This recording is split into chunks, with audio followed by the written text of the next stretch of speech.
तो दूर दूर ढूंढे मन लोभी, लेकिन ये सब करके भी मिटे न गर्भ तरासा। जन्मने और मरने का जो ये दुख है ना, इस गर्भ का त्रास नहीं मिटता।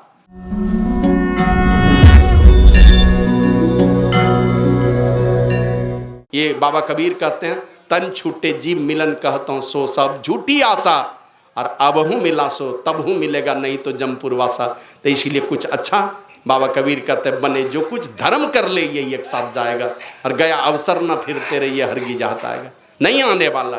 फिर कहते हैं दूर दूर ढूंढे मन लोभी। ये मन जो है ना बहुत दूर दूर जा करके ढूंढता है क्या, किसी तरह मन का त्रास मिट जाए, डर मिट जाए, भय मिट जाए। दूर दूर ढूंढे मन लोभी मिटे न गर्भ तरासा। गर्भ में जाने का भय नहीं खत्म होता है। हम जन्मे मरे नहीं। अभी देखते हैं ना, जरा सा भूत का बात बोलिएगा तो डर जाता है लोग। जैसे एक्सीडेंट होने का माए बाप काहे के लिए चिल्लाते हैं, दब ही जाएंगे तो क्या होने वाला है, तो पता है मरने के समय में कितना दुख है। तो दूर दूर ढूंढे मन लोभी मिटे न गर्भ तरासा, पौराणिक कथा है। अब देखिए बहुत सारी इच्छाएं लेकर के जीता है संसार में। एक राजा चित्रकेतु के विषय में पढ़ रहे थे। अब सुख की तलाश में, क्या तलाश रहा है, बेटे से हमारा कल्याण हो जाएगा। तब ब्याह किया, एक संतान नहीं हुआ, एक भी नहीं हुआ। दूसरा किया तो दूसरे में भी नहीं, तीसरा किया तो तीसरे में भी नहीं। अब तलाश रहा है बेटे में हमको सुख मिलेगा। 1 करोड़ ब्याह कर लिया,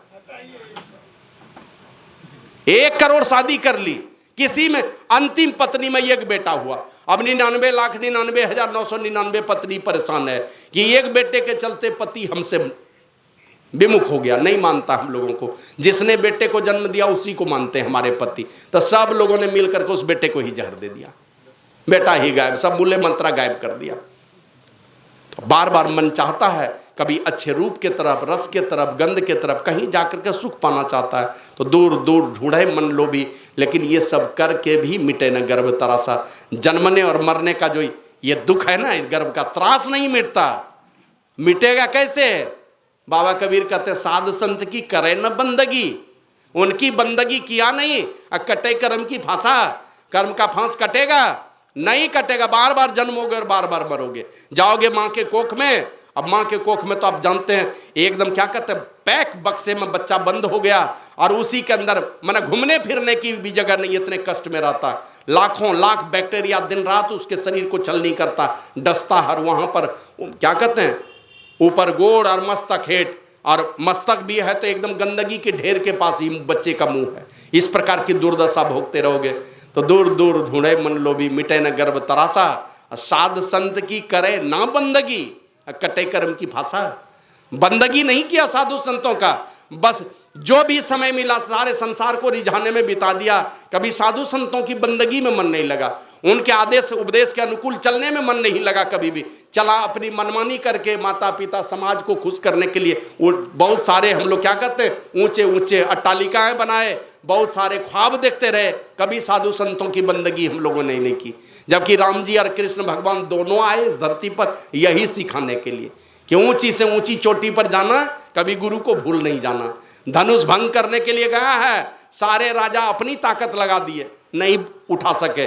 सब राजा मिल करके सोचे कि क्या कहते हैं, सार्वजनिक पत्नी बना लो सीता को, सब मिल के भंग करो किसी तरह, तो भी नहीं सके, क्योंकि सब गए थे अपने बल से। और राम जी जैसे उठे तब तो गए नहीं धनुष भंग करने के लिए, पहले गए जाकर के गुरु जी को प्रणाम कर लिए, दुनिया वालों को दिखाए तुम कितना हो ताकतवर हो। बिना गुरु के कृपा का तुम्हारा उद्धार होने वाला नहीं है, सफलता नहीं पाओगे तुम। गुरु महाराज लिखते हैं, बिना गुरु की कृपा पाए नहीं जीवन उधारा है। तो गुरु के कृपा से गए हैं। तो पत्नी भी किस प्रकार की पतिव्रता नारी मिली है राम जी के जीवन में, कि जिस राम ने वनवास दिया उस परिस्थिति में भी कभी लव और कुश को अपने राम जी के विरुद्ध बोलने नहीं दिया। लाख कोशिश किया बेटे ने बोलने के लिए, लेकिन राम जी के विरुद्ध बोलने के लिए नहीं दिया। करने वो बड़े ही दयालु हैं, बड़ा उपकार है उनका मेरे ऊपर। तो इस प्रकार ये सारी भावना गुरु की कृपा के फलस्वरूप उनको मिला था। तो ये बाबा कबीर कहते हैं कि साध संत की करे ना बंदगी, कटे कर्म की फांसा। कर्म का फांस नहीं कटेगा जब तक साधु संतों की बंदगी नहीं करेंगे। और अंत में कहा, सत्य गहे सदगुरु को चिन्ह है। कहा चेतावनी देकर के कहा, सत्य गहे, पकड़ो सत्य को जाकर के। सत्य को पकड़ने का मतलब सत्य का संग करने के लिए कहा, करो सत्य को पकड़ो। मना सत्य का संग करो अर्थात सत्संग करो, जाओ साधु पुरुषों की संगति में। और वहां जब जाओगे सत्य को का संग करने के लिए तो सदगुरु को चिन्ह है। बाबा कबीर एक जगह एक भजन में लिखते हैं, इस सत्संग में लाभ बहुत है, क्या? तो तुरंत मिलावे गुरु से। ये पहला लाभ है कि गुरु से मिलाएगा। अब मनुष्य का जीवन महान बनता है इन 4 चीजों से। बढ़िया विचार आपके पास आ जाए, बढ़िया रास्ता मिल जाए आपको, बढ़िया पुस्तक पढ़िए आप, और बढ़िया मित्र मिल जाए आपको। ये चारों चीज मिल गया, जीवन कभी जीवन नहीं या कभी कहीं गलत जगह में जाके टकराएगी नहीं। तो इस सत्संग में जब आते हैं तो सबसे पहले तो आपको सदगुरु की पहचान होती है, और ऐसे सदगुरु सदैव अच्छे विचार से आपको प्रभावित करते रहेंगे, परमात्मा की भक्ति की कथा सुनाते रहेंगे, बढ़िया पुस्तक पढ़ने की सलाह देंगे, बढ़िया विचार देंगे, बढ़िया रास्ता पर चलाएंगे। ये सच्चे सदगुरु अगर मिल जाते हैं, साधु मिल जाते हैं तो बाबा कबीर कहते हैं, सत्य गहे जो सत्संग करता है, सदगुरु को चिन्ह है, वो सदगुरु का पहचान करता है, और वो सदगुरु सत्य नाम विश्वासा, उस नाम में विश्वास पैदा कर देता है जो सत्य परमात्मा से मिलाने वाला है। और कहे कबीर साधन हितकारी, हम साधन के दासा। कबीर साहब कहते हैं ये साधु लोग बड़े हितकारी होते हैं, बड़े उपकारी होते हैं, इसलिए हम इन साधुओं का दास हैं, क्योंकि ये सत्य नाम को पकड़ाने का काम करते हैं। जो नाम परमात्मा से मिलाता उस नाम को पकड़ाने का काम ये साधु पुरुष लोग करते हैं, ये इसलिए ये बड़े हितकारी हैं, और इसीलिए हम उनके चरणों का दास है। तो इस प्रकार बाबा कबीर समझाते हैं। तो ये सारी बात है, यही बात हमारे गुरु महाराज समझा करके कहते हैं। ये गोस्वामी तुलसीदास जी महाराज, ते नर नरक रूप जीवत जग भव भंजन पद विमुख भागी। इस भव सागर, भव का दुख का भंजन करने वाला अगर कोई है, उसके चरण से विमुख हो गया, परमात्मा के चरण से, संत के चरण से विमुख हो गया, तो कैसा जीवन होगा? कहते हैं ते नर नरक रूप जीवत जग, उनका जीवन नरकमय होगा। नरक में जिस प्रकार का दुख है, जिस प्रकार की यातना है, उस प्रकार की यातना इस संसार में सहेगा। ते नर नरक रूप जीवत जग भव भंजन पद विमुख भागी। और निसी वासर रुचि पाप, जो परमात्मा के चरण से विमुख हो गया, संतों के चरण से विमुख हो गया, उसका जीवन कैसा होगा? कहते निसी वासर रुचि पाप, दिन और रात उसकी रुचि पाप में होगी, पाप कर्मों में हो जाएगी। अगर परमात्मा के भक्ति से, संतों की सेवा से विमुख होकर के रहेंगे तो आपकी रुचि कहां बढ़ेगी? पाप कर्म में बढ़ेगी। निशी वासर रुचि पाप, और पाप कर्म में रुचि बढ़ जाएगी तो असुचि मन, आपका मन अपवित्र हो जाएगा। वो पाप कर्म आपके मन को अपवित्र करता है। तो असुचि मन, और मति कैसी होगी? तो कहते हैं खल मति, दुष्ट वाली बुद्धि हो जाएगी। मन अपवित्र हो गया क्योंकि दिन रात पाप में रुचि हमारी बढ़ गई। खल मति माने आपकी बुद्धि मलिन हो जाएगी, गंदी हो जाएगी। और निगम पथ त्यागी, वेद ने जो मार्ग बतलाया है मनुष्य को चलने का, उस पद का त्याग करके आप चलने लगेंगे, उस तरफ जाएंगे नहीं, मन ही नहीं लगेगा, क्योंकि मन गंदा हो गया। देखते जब आदमी बीमार पड़ जाता है, डॉक्टर कहेगा इसको जो है ना रोटी देना खाने के लिए, थोड़ा दूध देना, नहीं तो नमक मिर्च नहीं देना, और सब्जी देना, सिझा करके खाएगा, ये ठीक होगा। जॉन्डिस है इसको, ये वो बता देगा, नहीं खाया जाता। उस समय क्या खाने का मन करता है? लीवर है कमजोर, जो चीज़ लीवर को और कमजोर बनाएगा वही चीज़ खाने का मन करेगा। वो फुलौड़ी पकौड़ी वो सब दुकान में नहीं, हटिया में मिलता है, वही सब सड़ा पचा तेल वाला वही सब चीज़ खाने का मन करता है। शराबी आदमी का जिसका लीवर खराब हो गया, उसको कितना बढ़िया दही चूड़ा 56 वैरायटी का भोजन कुछ भी दे दीजिए, उसको अच्छा नहीं लगेगा। वो रात में पिया है दारू तो फिर भोर में दारू पीने का मन करता है, क्योंकि बिना पिए मन ही नहीं लगेगा। तो निची वासर रुचि पाप, और असुचि मन, मन अपवित्र हो जाएगा। और खल मति मन पापी वाली बुद्धि हो जाएगी, नीच वाली बुद्धि हो जाएगी। और निगम पथ त्यागी, वेद मार्ग का त्यागी बन करके उल्टे पुल्टे टेढ़े मेढ़े मार्ग में चलने वाला हो जाएगा, जो परमात्मा की भक्ति और संतों की सेवा से विमुख होकर के रहेगा। फिर आगे तुलसीदास जी महाराज कहते हैं, नहीं सत्संग भजन नहीं हरि को। अब उनके जीवन से सत्संग का अभाव हो गया, क्योंकि साधु पुरुषों की संगति नहीं है। नहीं सत्संग, अब सत्संग नहीं है, साधु पुरुषों की संगति नहीं है, तो भजन नहीं हरि को। परमात्मा का भजन छूट गया उसके जीवन से, भजन नहीं हरि को। श्रवण न राम कथा अनुरागी, श्रवण राम कथा का श्रवण ही नहीं होगा, कौन सुनाएगा उनको? संसार के लोगों के पास जाकर के बैठे निंदा शिकायत ये वो तेरा गंडा सुना देगा। ये कथा कहानी ईश्वर की कौन सुनाने वाला है? ये साधु महात्मा है, बस लोक कल्याण के लिए आते हैं, तो फुर्सत निकाल करके लोक कल्याण के लिए घूमते रहते हैं। तो नहीं सत्संग भजन नहीं हरि को श्रवण न राम कथा अनुरागी। दिल में राम कथा का कोई अनुराग ही नहीं रह जाएगा उनके अंदर में, पाप में अनुराग हो जाएगा। तो काहे के लिए राम कथा सुनने के लिए जाएगा? और कहाँ जाएगा वो? कहता सुत वित दार भवन ममता निसी। सुत के चक्कर में माने बेटा बेटी के चक्कर में, वित माने धन दौलत के चक्कर में, और दार माने पत्नी होता है लेकिन पत्नी के लिए पति है, और भवन में उसकी ममता चली जाएगी, आसक्ति चली जाएगी। सुत वित दार भवन ममता निसी सोबत। दिन रात माने रात समझ करके अपने पत्नी को, बेटा को, पति को, धन दौलत को, अपने मकान में ही आसक्ति डूब जाएगी। और शुद्ध विद्यार भवन ममता निसी सोबत अति ना का बहुमति जागी। उसकी बुद्धि जगेगी ही नहीं, इस तरह से उसमें डूब जाएगी। देखते हैं बहुत सत्संगी लोग हैं, जाते हैं सत्संग ना, कहाँ फुर्सत है। धीरे धीरे स्तुति प्रार्थना भूल गया, सत्संग भी भूल गया। अब सत्संग में जाना भारी लगने लगा।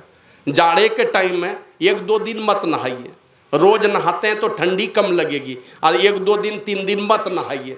चौथे दिन नहाइए तो क्या कम ठंड लगती है, और अधिक ठंड लगेगी। अब मन नहीं करेगा नहाने का, और रोज नहाते हैं तो सुबह सुबह नहा लेते हैं, मन एकदम फ्रेश रहता है, ठंड भी कम हो जाती है। तो वो नहीं सत्संग भजन नहीं हरि को श्रवण न राम कथा अनुरागी। असुत वितार भवन ममता निसी। वो बेटा के चक्कर में, धन दौलत के चक्कर में, पत्नी के चक्कर में, पति के चक्कर में और मकान के चक्कर में ऐसा सोएगा कि सोबत मति अति न का बहुमति जागी। उसकी मति इस प्रकार से इन चीजों में जाकर के सो जाएगी, माना अंधकार में चली जाएगी। का बहुमति जागी, वो मति फिर जगने वाली नहीं है। तो तुलसीदास जी महाराज कहते हैं, तुलसीदास हरि नाम सुधात जी। ऐसे परमात्मा क्या कहते हैं, भव का भंजन करने वाले परमात्मा, ऐसे भव का भंजन करने वाले संत पुरुष, ऐसे तुलसीदास हरि नाम सुधात जी। उस हरि नाम रूपी अमृत को छोड़ करके सठ हठ पियत विषय विष मांगी। जो 60 लोग होते हैं, मूर्ख लोग होते हैं, वो विषय रूपी विष का पान करते हैं हरि नाम रूपी अमृत को छोड़ करके। मन 60 कौन है, मूर्ख कौन है, जो हरि नाम रूपी अमृत को छोड़ करके विषय रूपी विष का पान करे, वो मूर्ख होता है। मूर्ख का मतलब नहीं पढ़ा लिखा, वो तो अनपढ़ है। ये मूर्ख है कि परमात्मा की भक्ति छोड़ करके विषय रूपी विष में डूबा हुआ है, दिन रात उसी का पान करता है। और ऐसे लोगों का जीना किस प्रकार, तो शुकर स्वान श्रृगाल सरिस जन, ये लोग किस प्रकार हो जाते हैं, सुअर के समान। स्वान मन कुत्ते के समान, और श्रृगाल मन सियार के समान। बस हुआ करने में ही दिन बीतेगा, न तो गधा ढेचू ढेचू करके ही जीवन गुजारेगा।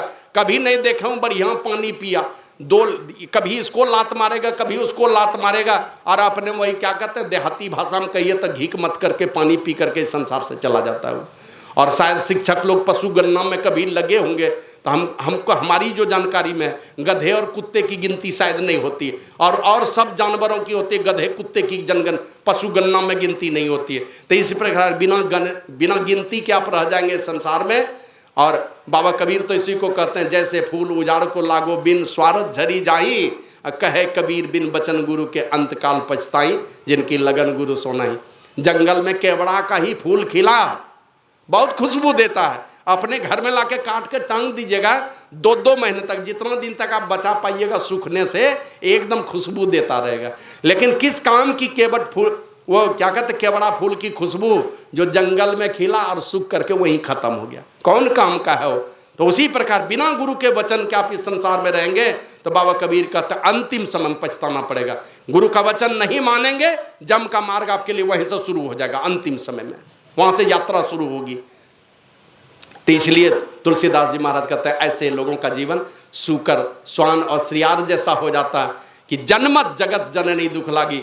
इस संसार में उसका जीवन किस प्रकार होता है, जैसे सुअर अपने माँ को प्रसव का दुख देने के लाता है, गधा अपने माँ को प्रसव का दुख देने के लिए आता है, सियार अपने माँ को प्रसव का दुख देने के लिए आता है, उपयोग ही उसका क्या है संसार में। उसी प्रकार ऐसे लोगों का जीवन हो जाता है जो हरिनाम रूपी अमृत को छोड़ करके, जो संतों के पास है उनकी वाणी ही हरिनाम रूपी अमृत है, ऐसी वाणी को छोड़ करके, उस अमृत को छोड़ करके जो जीता है संसार में, उसका जीवन गधे कुत्ते सुअर सियार के समान हो जाता है। ये समझा करके कहते हैं।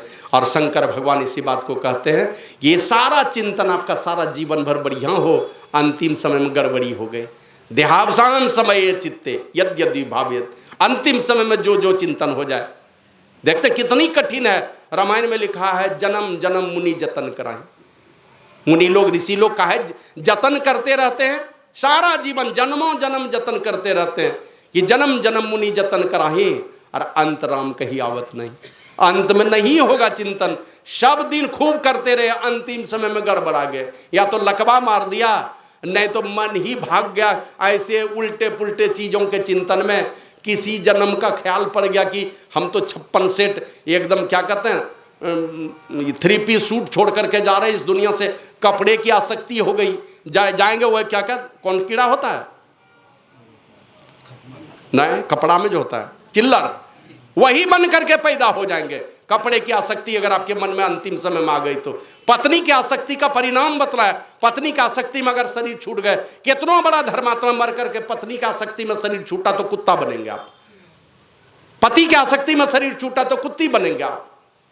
और बाल बच्चे के चिंता में अगर शरीर छूट गया, माँ है बाल बच्चे की चिंता में शरीर छूट गया तो शुक्री बनेंगे, एक एक बार में एक एक दर्जन बच्चे की माँ बनेंगे, एक एक दर्जन बच्चे के बाप बनेंगे। ये आपके जीवन में ये सारा चीज लाने वाला है। तो अंतिम समय का चिंतन भगवान भोलेनाथ कहते हैं देहावसान समय चित्ते यद्यद्वि भावेत तद तद ये भवेत जीवत्येव जन्म कारण। ये बार बार जो जन्मने मरने का लफड़ा है, जन्मने मरने की परेशानी है, अभी सुन रहे थे ना, संस्कृति संताप से कांप रहे भवभौर भ्रमत जी भांप रहे। ये भव भंवर में भंवर समझते हैं ना, पानी के बीच में ऐसा ही 1-2 जगह भंवर होता है ना, वहां गए तो नाव जहाज सब भीतर लेके चला जाता है। ये संसार रूपी भंवर में जो जाकर के फंसा तो संस्कृति संताप से कांप रहे। संस्कृति मन होता आवाजाही, आवाजाही के दुख से कांप रहे हैं। अब भव भौर भ्रमत जी भांप रहे, हापस रहा जाकर के कि अब तो निकलने का कोई उपाय नहीं है। तो तीने ढाढ़स दे समझाए कहे, गुरु नाम सुमर सत संतों ने ढाढ़स दे करके संतों ने बताया कि इस भव भंवर से निकलना है। कैसे निकलोगे? तो अंतिम समय का चिंतन को मना बढ़िया बना लो। जन्म जन्म इसलिए जतन करते हैं कि अंतिम समय में राम का चिंतन हो जाए, परमात्मा का चिंतन हो जाए। और ये चिंतन गड़बड़ाया, यही चिंतन आपकी दशा और दिशा निर्धारित कर देगा। कहाँ जाना है? बाबा कबीर तो कहते हैं मोरे जियरा बड़ा अंदेशवा, अंदेशा हमको मुसाफिर जइयो को नहीं हो। तो जाओगे किस ओर? तो समझा करके कहा सतपुरुष एक बसे पश्चिम दिशी तासों करो निहोर। सतपुरुष संत को कहते हैं, उसका निवास कहाँ होता? तो पश्चिम दिशा में। पश्चिम दिशा कहते हैं प्रकाश की दिशा को। प्रकाश की दिशा में जो पहुंचे हुए महापुरुष है ना, उसके पास जाकर के निहोरा करो। तो आवे दर्द रहा तो ही लाभ है। अगर दर्द हो गया, जो प्रकाश मंडल में पहुंचे हुए हैं उनको दर्द हो गया, तो आवे दर्द रहा तो ही लाभ है, उठा करके पहुंचा देगा आपको। जैसे गुरु महाराज ने लिखा है सत्संग योग के 4थे भाग में, जैसे शरीर बल से कोई किसी को शरीर बल का मदद करता है, आप कमजोर पड़ रहे हैं तो शरीर बल से मदद करता है, धन में कमजोर है तो धन बल से मदद करता है, उसी प्रकार कोई क्या कहते हैं चरित्र बल में बड़ा है तो चरित्र बल से मदद करता है, हमको चरित्रवान बनाता है। कोई ध्यान बल में अगर कोई बढ़ा हुआ है तो हमें ध्यान बल से प्रेरित करके हमारे चरित्र को और हमारे ध्यान को जगावे बढ़ावे। इसमें कोई संशय का स्थान है क्या? नहीं है संशय का स्थान। तो कहते हैं ऐसे पुरुष के पास जो प्रकाश मंडल में पहुंचे, वहां जाकर के निहोरा करो, विनती करो। बैठते हैं, ध्यान करते हैं, सत्संग करते हैं, सब बात ठीक है, लेकिन बिना निहोरा करे वो क्या कहते हैं, वो जो लकीर खींचा हुआ अंधकार का ना, वहां से 1 इंच भी नहीं खिसक पाते हैं। तब बिना निहोरा किए वो कभी आप खिसक भी नहीं पाएंगे। तो इसलिए बार बार बड़े बड़े महापुरुष हुए, ध्यान करने के क्रम में रोने की घटना सुनते होंगे।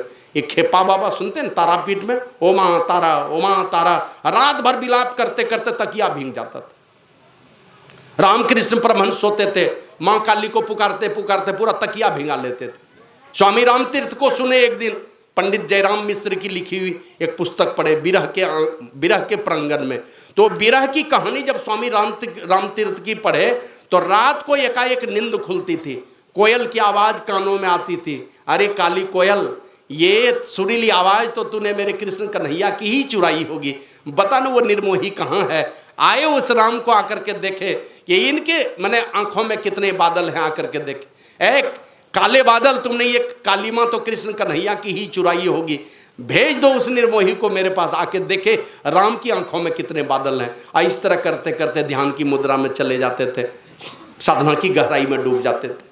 तो इस प्रकार जब तक निहोरा नहीं करेंगे, विनती नहीं करेंगे, तो वही कहते हैं आवे दर्द राह तो हिलावे तब पहियो निज ओर, जिधर जाना वो वाला ओर पाएंगे।